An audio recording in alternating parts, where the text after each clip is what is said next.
This is a story about cameras and why the Sony a7 IV is the camera that I kept after 5 years of starting to buy cameras. The Sony a7 III was my first one, then I bought the Sony a6600 just as like a camera B, and then I bought the another Sony, they're all Sonys basically. This one was the ZV-E1, which had the sensor of the Sony a7S III. I never got to actually use, actually no, I've used the a7S III once, and it's pretty much like similar to the ZV-E1, except the ZV-E1 kind of overheated. But basically, I got the Sony a7 IV before that, and I got to use all 4 cameras for a good while. Actually, I also got the Sony a7C, which is basically the same thing as the a7 III, except with no recording limit and it's a smaller size. So I used all of those cameras and now I only have one. The only survivor is the Sony a7 IV, and I can show you guys actually since I have a mirror near me. This is the Sony a7 IV, as you can see, sort of. And it's a really nice camera. And honestly though, if I had gotten the a7C II, I probably would have kept that one instead. But the story starts with actually not a Sony camera,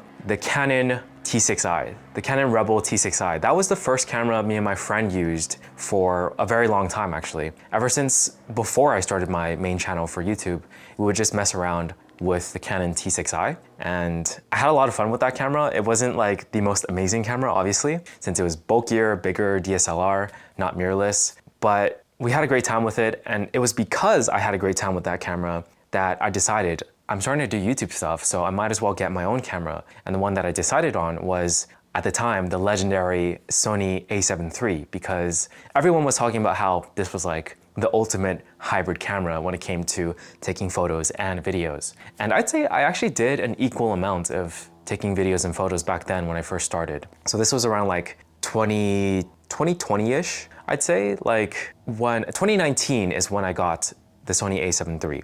And I got to use it for a good amount before, COVID happened. So it felt good to go to birthday events, go to the beach with my friends, any hangout basically. I brought my camera and just took a lot of photos. It was like that honeymoon period where when you first get that experience and then you send people photos and stuff. Because a friend also did that for us. And whenever I got to see those photos, I always was so happy. So then I became that person that kind of like would always take the photos and send them to my friends and everything. But after a while, it does kind of die down. So it dies down because it's such a hassle to always bring your camera everywhere. After you've been doing it for like 5 years, it just gets tiring, I guess. Especially after Japan, because Japan was when I would bring it around like all the time, like almost every single day, and then it's just like, I don't want to carry this anymore, so I just stopped. But that's for later. For now, in the earlier part of the story, I was still in that honeymoon phase. And when I bought the a6600, like I said, because that's not full frame, it wasn't the camera that I brought around. It was more so just like, hey, me and my friends are starting to like record almost like podcast-like things where we talk about movies and TV shows. So we could use another camera for that. It would be nice if we actually had 3. So I bought the a7C and the 600 at the time. And most of this was, I bought it through like Greentow. I don't know if it exists outside of America, but Greentow is like, you get deals basically, like you bid supposedly, but you set the price and then people in the stores can decide to accept your offer or not. And usually I bought it for a much bigger discount. Actually for my a7 III, I bought it for about $1,500 at the time, and then I sold it for $1,200. So for having used it for about three years, it was nice that I basically just lost 300, but I gained a lot from it by taking a lot of photos and videos and stuff like that. So, and also I usually use electronic shutter, so the shutter count doesn't like die, unless it's for something more professional like headshots or something. Then I use, actual, like the real shutter instead of electronic shutter. Anyways, the story basically goes like that, where for the sake of podcast stuff, I got the extra cameras, but I still brought my a7 III everywhere with me because it just felt like a nicer camera.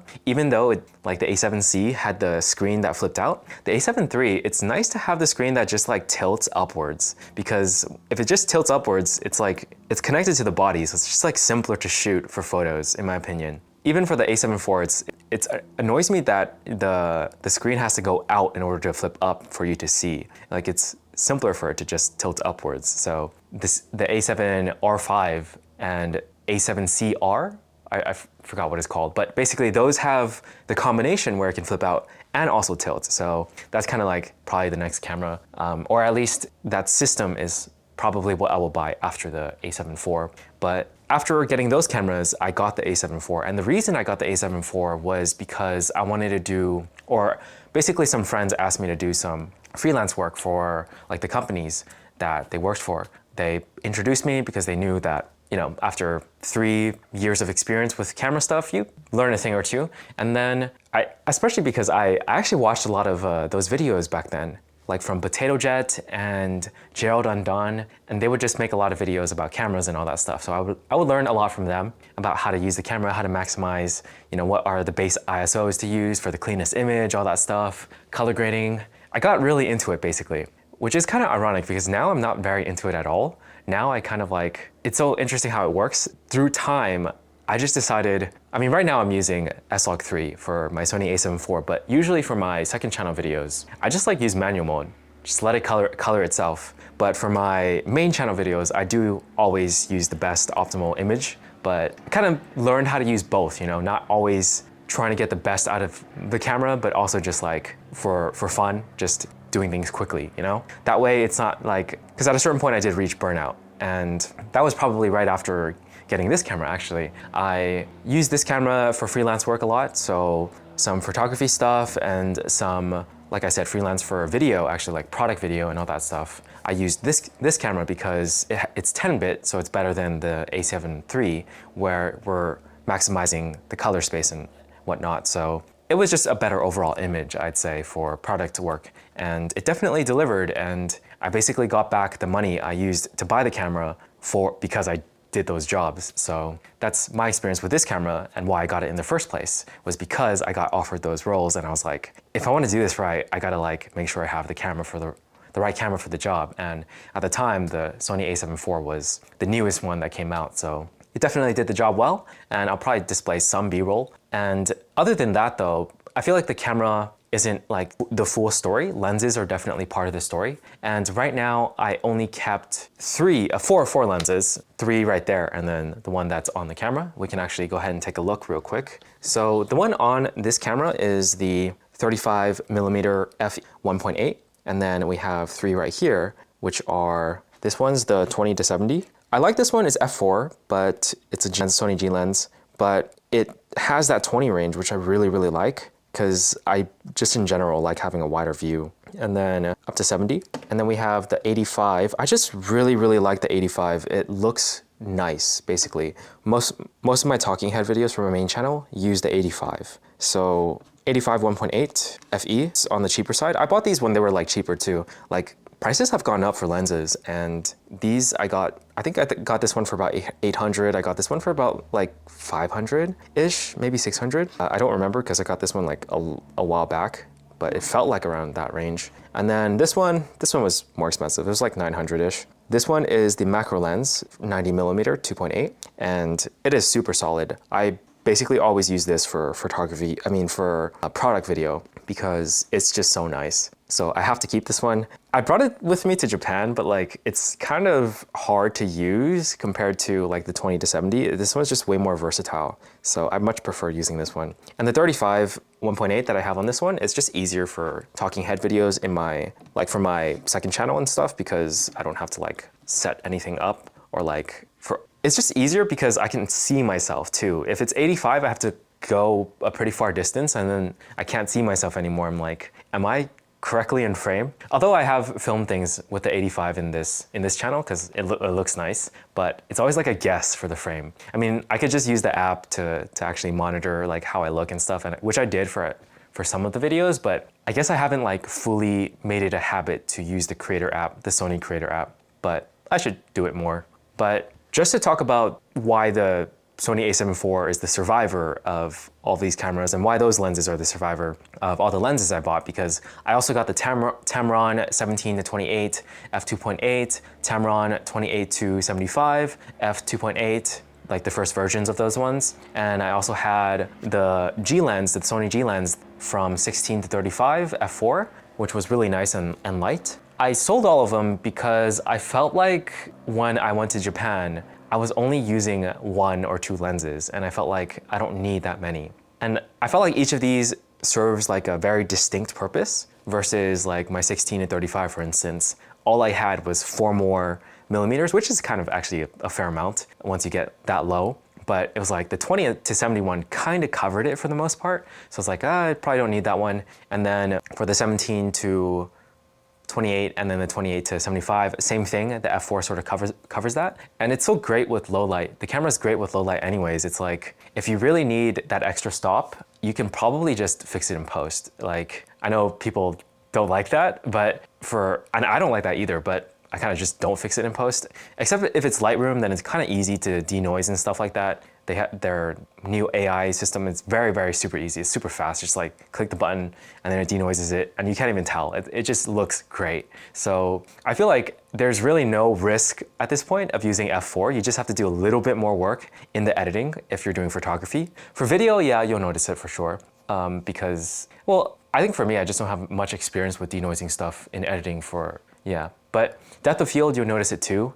But again, there's so many editing tools out there where it can add depth of field and make it look pretty realistic. Same with like in Photoshop or in Lightroom. So to me, the f4 isn't much of a sacrifice, in my opinion. So that's why I use f4 for the 20 to 70, and it covers so many things. So I've sold the other lenses. And then for the camera stuff, the reason why I sold the other cameras is because when I went to Japan, carrying multiple cameras around with me just seemed pointless. There wasn't much of a reason to do so. And me and my friends don't do the podcast stuff as much because one of them moved away and we kind of just do it online. So I was like, there's no reason for me to have this many cameras at this point. So I sold most of them, and the survivor was the Sony a7 IV. And the reason I didn't keep the ZV-E1 is because it's just not as versatile. It overheats, and this camera can be used as like also like a webcam almost for video calls with my friends or streaming and so on.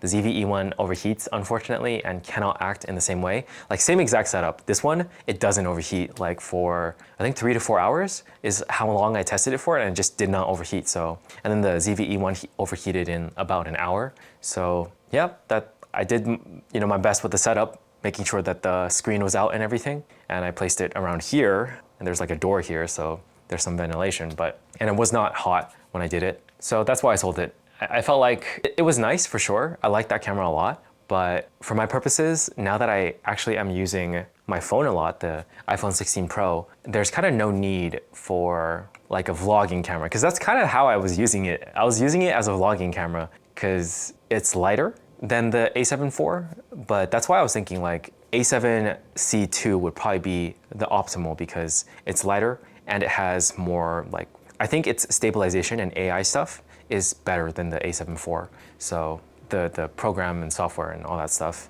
But I'm kind of curious to see what happens with the next generation of cameras with a7 V and a7C3. I'm actually aiming for the a7C3, which will probably be a long time, maybe like 3 years from now. So I'll be keeping this camera for a long time. And my vlogging camera is basically my phone now. So I'm just like, I have 2 cameras. It works quite well, honestly, the iPhone 16 Pro. Like, it does basically everything I need. Although a nicer camera B would be helpful, but for now, I'll make this work because I just feel like getting an extra camera right now doesn't seem like the best move. But yeah, that's basically the story with cameras for me. The Sony a7 IV, why it's the lone survivor, and why I sold the other cameras. It's mainly just like my situation didn't really call for extra cameras, and also my experience with cameras in general. Like, it's been pretty fun to use all of them and learn about them and just like go through the whole phase of having the happy moments of bringing it everywhere with me and using it and learning how to edit. And it's been a whole journey with these cameras basically. And I'm at the point where, yeah, I appreciate my camera, but we don't go everywhere together anymore. Sort of like with your friends almost, like you don't hang out all the time anymore these days. It's just once in a while, but it's still great. It's still a great time. Okay, and that's pretty much it for this, series of stories with my cameras and some of my lenses as well. Okay, let me know down below, like, what your story is with cameras, and I'll catch you guys in the next one. Peace.